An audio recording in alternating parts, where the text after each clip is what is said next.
O sa Sen, kumusta ka na? Matagal-tagal bang healing? Ay, nako. It will take some time, pero hindi to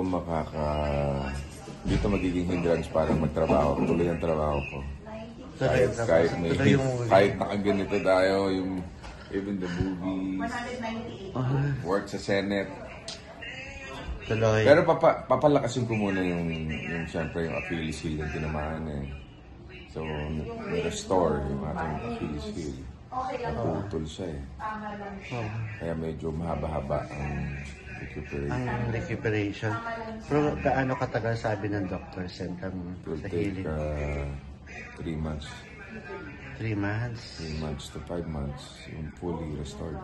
Tapos alis yata, may magdadala yata ng Kaya, ano yan? Kaya yun nga, paano mo gagawin? Kaya pinaplano na namin yung mga ibang yung mga action scenes. May mga revisions, script? Hindi, wala. As is. Kaya napakalaking pelikula niya eh. Di ba? So tuloy ang paggawa niya. Napakaganda ng casting. Basta tuloy. Kung hindi ko man magawa, may ano. Basta kung kailan ako ready, shoot namin. Kung abot tayo ng festival o yung sa playdate na November 30, then tayo. So hindi naman ka masyado na-depress na nakaantala to?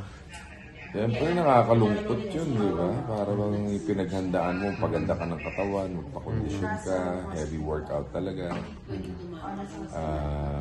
Lahat ginagawa ko eh.